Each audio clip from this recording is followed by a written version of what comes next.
こんにちは、とうこママです。子供を6人を育てる母です。今回の動画はサムネイルを見てびっくりされた方も多いのではないかなと思います。妊娠後骨粗しょう症で第11胸椎の圧迫骨折をしてしまいました。腰の骨ですね。妊娠後骨粗しょう症っていうのは出産とか授乳期に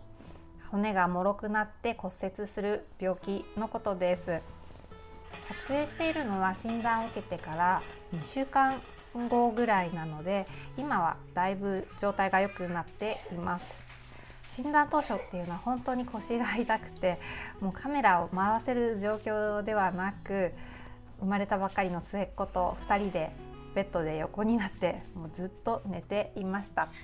少しずつ元気になってきたので、今カメラを回しているところです。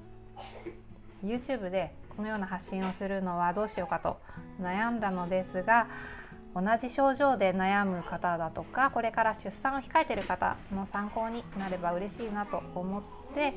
この病気について少し説明させてもらいます。おそらく多くの方が妊娠後骨粗しょう症って何？出産をして骨が折れることなんてあるの？と思われる方も多いと思うので、順を追って説明していきますね。まず妊娠後骨粗しょう症についてなんですけれども、出産後や授乳期に骨が脆くなって骨折が起こりやすくなる病気のことです。実は今までに6人の子供を産んでいるのですが、これが初めてではなくて2回目の骨折になります。最初に初めて骨折した時は1人目の出産の時でした。出産後1ヶ月後ぐらいに腰が痛くなって、その時も圧迫骨折で入院をしました。で、今回は入院はしておらず自宅で安静にしています。どうしても妊娠中に赤ちゃんの骨を作るためにお母さんの骨からカルシウムが移動するので、骨が脆くなってきたり、あとは産後の授乳ですね。授乳でカルシウムが取られてしまうので骨が脆くなってしまったり、あとはホルモンバランスの変化で産後は骨密度が下がりやすくなると言われています。症状ですが、背中の圧迫骨折がとても多くて、強い腰痛や背中の痛みを引き起こします。で、骨折なので本当に痛いです。じっとしていれば大丈夫なんですけれども、特にベッドから起き上がる時には神経をビビッとくるような痛みが体中に走ることもあります。外的な要因があって骨折するのではなく、自然と折れていく。そして怖いのが1箇所ではなく数箇所折れていく方が多いようです。今回は私は1箇所だけだったので、まだマシな方というのはあれですが、なんとか1箇所でとどまっています。健康に気をつけていても体質によって誰でも起こる可能性があります。で、今回私が症状に気がついたきっかけなんですけれども、外的な要因がないことが多いんですが、私は大きなくしゃみをして、その時に腰にビビッと痛みが走って、それが多分きっかけでだんだん症状が重くなっていた気がします。1人目の時はまさか骨が折れるなんて思っていなかったので、病院に行くのが遅くなってしまい、症状が悪化してしまいました。なので今回はもう痛みが走ったらすぐに病院へということで病院に行ったので、早く検査してもらえて早めに安静にできたので、そこまでひどくならずには済んでいます。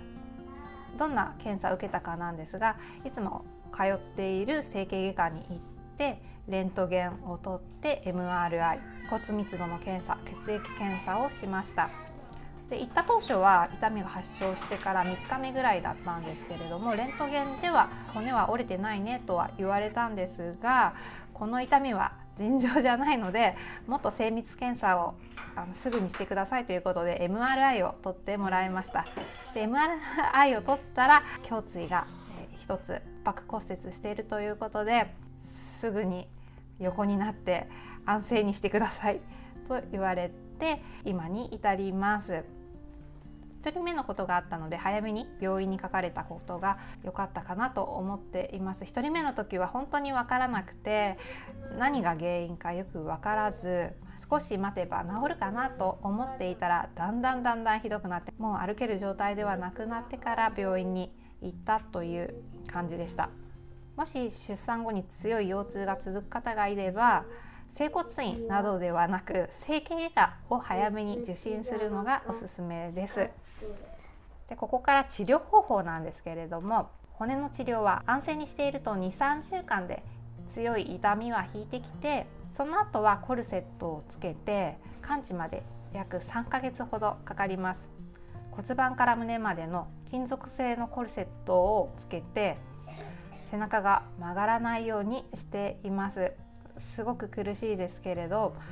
どうしても前かがみになってしまうと背中が曲がって骨が潰されてしまうということがあるので、このコルセットをつけてしばらく生活する予定です。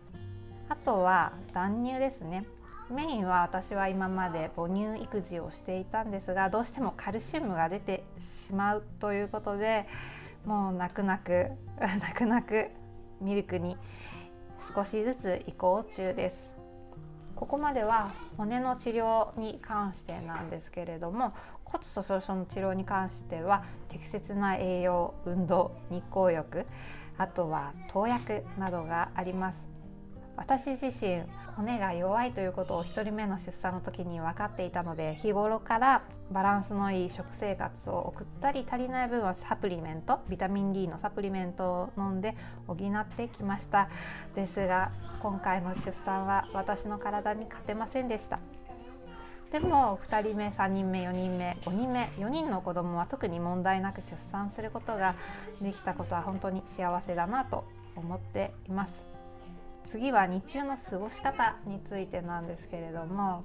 主人は子供が生まれた時に産休を3週間ほどいただいたので、今から会社を休むわけにはいかず、日中は私と生まれたばかりの息子と2人で過ごしています。この2週間はほぼベッドの上で過ごしました。ベッドの上でミルクをあげて、ベッドの上で息子をひっくり返しておむつを替えて、ベッドの上でパソコンのお仕事などをしています。どうしても2人だと難しいこともあるので、夕方の時間にお手伝いさんに来てもらったりもしています。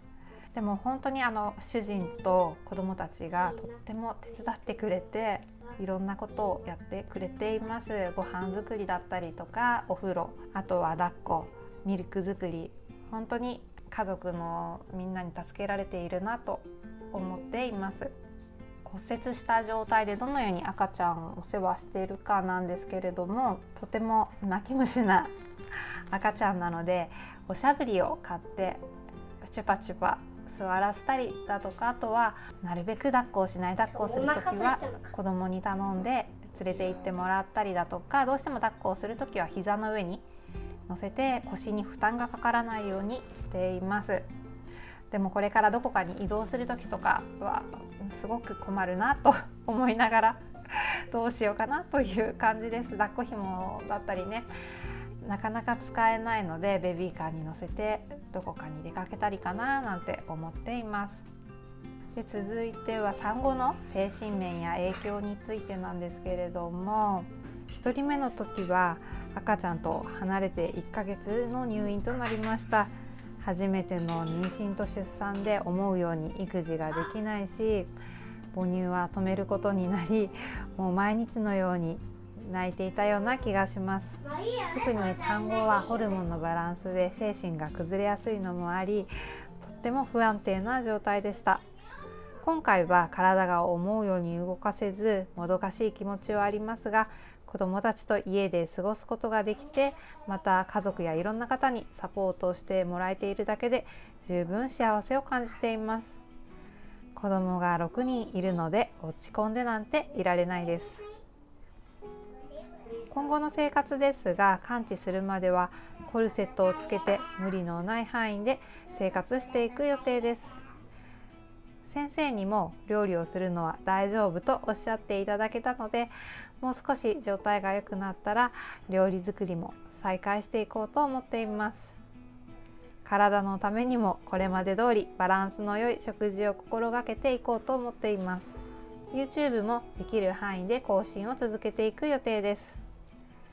今日は妊娠後骨粗しょう症について私の体験をお話ししました。出産後の腰痛や背中の痛みは単なる疲れでない場合もあります。